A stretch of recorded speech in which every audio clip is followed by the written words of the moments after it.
Assalamualaikum warahmatullahi wabarakatuh. Selamat pagi anak-anak ibu dari kelas 12 baik IPS 1, 2 maupun 3. Hari ini kita akan mempelajari materi baru dari sosiologi, yaitu faktor-faktor perubahan sosial.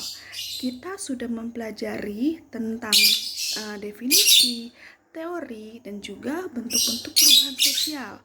Sekarang kita akan mempelajari tentang faktor-faktor perubahan sosial, di mana tujuan pembelajarannya kalian diharapkan dapat mendeskripsikan apa saja faktor-faktor perubahan sosial yang ada di masyarakat, baik itu faktor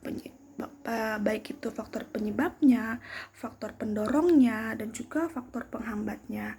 Oke, untuk itu silahkan kalian cek PowerPoint berikut ini, dan juga sebelum kita melaksanakan PJJ, kita berdoa dulu menurut kepercayaan masing-masing.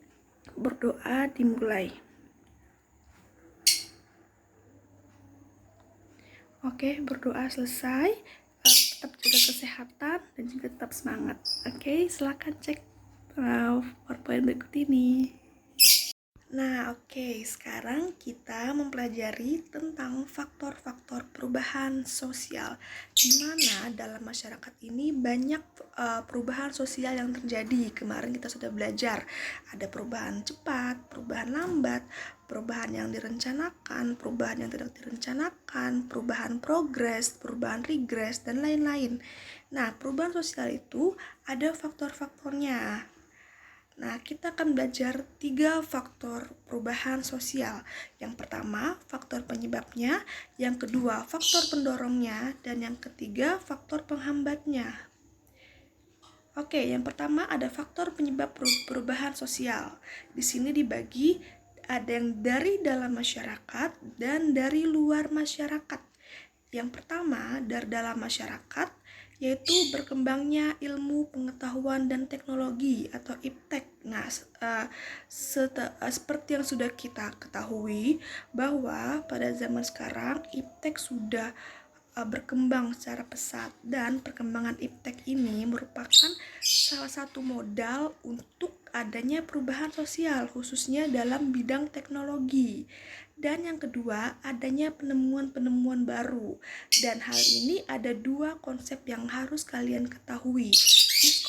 Discovery ini merupakan penemuan baru, merupakan tahap awal dari penemuan baru. Misalnya penemuan mobil listrik, penemuan internet, penemuan misalnya lampu oleh Thomas Alva Edison, dan juga invention. Invention ini terjadi ketika penemuan itu diterima di dalam masyarakat. Nah, jadi saat penemuan itu baru ditemukan, namanya itu discovery, dan ketika sudah dipakai, sudah diperkenalkan di masyarakat, namanya invention, seperti itu. Dan yang ketiga, ada jumlah penduduk. Semakin bertambah jumlah penduduk, maka perubahan sosial juga semakin cepat. Dan yang keempat, pertentangan dan pemberontakan. Nah, kalau ada pertentangan, pemberontakan, khususnya itu sering terjadi perubahan sosial, misalnya dalam bidang ideologi. Dan selanjutnya ada dari luar masyarakat. Yang pertama, pengaruh dari masyarakat asing. Nah, pengaruh dari masyarakat asing ini misalnya kayak sekarang pengaruh dari masyarakat barat turut turut untuk menambah keanekaragaman perubahan yang ada di masyarakat. Contohnya perubahan mode pakaian, perubahan rambut, perubahan teknologi, perubahan dalam bidang kesehatan, pendidikan, dan lain-lain. Dan yang kedua, peperangan. Kalau ada peperangan, itu juga ada perubahan sosial.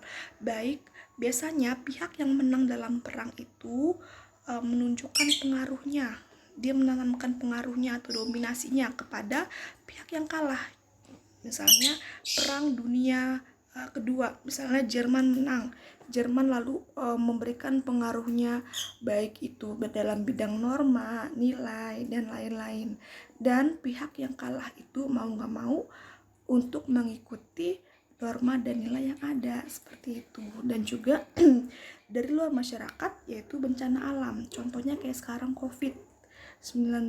Nah, itu juga dengan adanya bencana alam, ada perubahan sosial, misalnya perubahan dalam bidang ekonomi, perubahan perilaku, perubahan sikap, perubahan pola pikir, seperti itu. Manusia jadi memikirkan bagaimana terbebas dari bencana alam COVID, itu misalnya muncul vaksin-vaksin, seperti itu.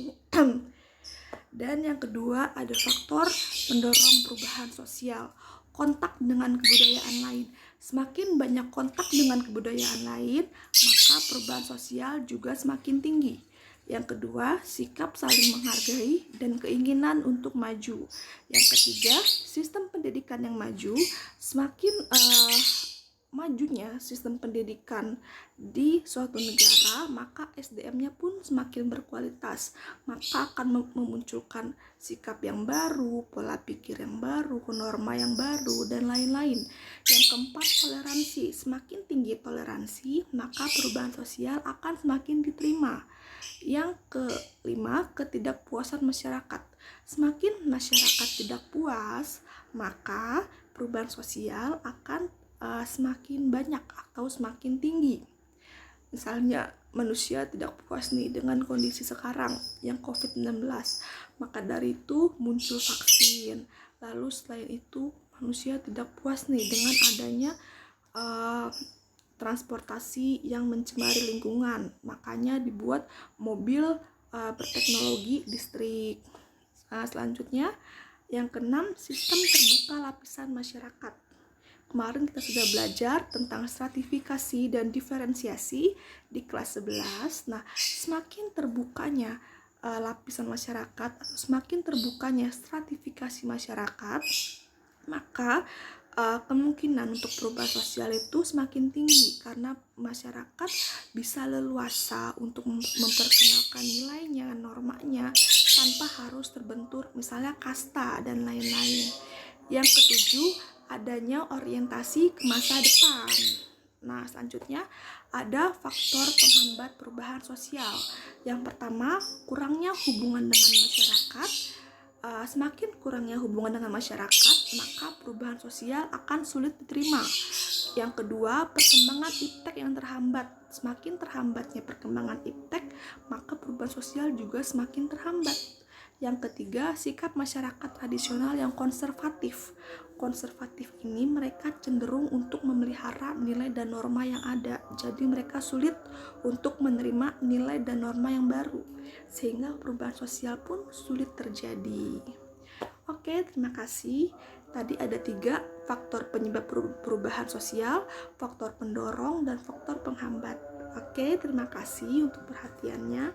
Wassalamualaikum warahmatullahi wabarakatuh.